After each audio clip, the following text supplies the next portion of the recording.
Magandang gabi, Philippine Air Force, para sa ulat ng panahon ngayong araw ng Sabado, 01 August 2026 at sa mga susunod na araw. Base nga dito sa ating satellite images ay may minomonitor nga tayong low pressure area dito sa loob ng ating Philippine Area of Responsibility. At kaninang alas 3 ng hapon, ito'y huling namataan sa layong 595 km ng east of Infanta, Quezon. Ang nasabing low pressure ay nasa katamtamang tsansa na mabuo ito bilang isang bagyo sa susunod na 24 oras. At dahil dyan, magdudulot ito ng maulap na kalangitan na may mga kalat-kalat na pagulan, pagkilat at pagkulog, particular na dito nga sa Metro Manila, Calabarzon, Bicol Region, Oriental Mindoro, Occidental Mindoro, Visayas, Marinduque, Romblon, Aurora, Cagayan at Isabela. Samantalang ang natitirang bahagi ng ating bansa ay makakaranas naman ng bahagyang maulap hanggang sa maulap na kalangitan na may mga pulo-pulong pagulan, pagkidlat o pagkulog. Para sa magiging lagay at taya ng panahon para bukas, inaasahang makakaranas pa rin ng maulap na kalangitan na may mga kalat-kalat na pagulan, pagkidlat at pagkulog ang Bicol Region, buong Visayas.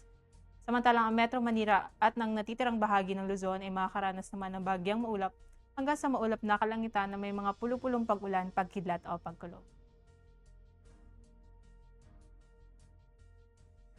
Samantalang sa Mindanao ay makakaranas naman ng bahagyang maulap hanggang sa maulap na kalangitan na may mga pulo-pulong pagulan, pagkidlat o pagkulog. Para sa pagtataya ng panahon sa mga susunod na araw, dito nga sa Metro Manila at Cavite, sa araw ng Lunes, ito ay makakaranas ng bahagyang maulap hanggang sa maulap na kalangitan na may mga pulo-pulong pagulan, pagkidlat o pagkulog. At sa susunod na 2 araw, ito ay makakaranas ng maulap na kalangitan na may mga kalat-kalat na pagulan, pagkidlat at pagkulog. Ang Lipa, sa susunod na 3 araw, ito ay makakaranas ng maulap na kalangitan na may mga kalat-kalat na pagulan, pagkidlat at pagkulog. Samantalang dito naman sa Angeles, simula araw nga ng Lunes hanggang Martes, ito ay makakaranas ng bahagyang maulap hanggang sa maulap na kalangitan na may mga pulo-pulong pagulan, pagkidlat o pagkulog. At sa araw ng Wednesday, ito ay makakaranas ng maulap na kalangitan na may mga kalat-kalat na pagulan, pagkidlat at pagkulog. Dito nga sa Puerto Princesa, Kalayaan Islands, Mactan, Zamboanga, sa susunod na 3 araw, ito ay makakaranas ng maulap na kalangitan na may mga kalat-kalat na pagulan, pagkidlat at pagkulog.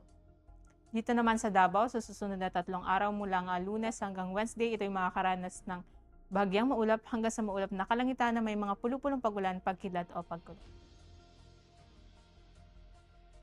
Ang haring araw ay lulubog mamayang 6:25 p.m. at inaasahan sisikat bukas sa 05:40 ng umaga.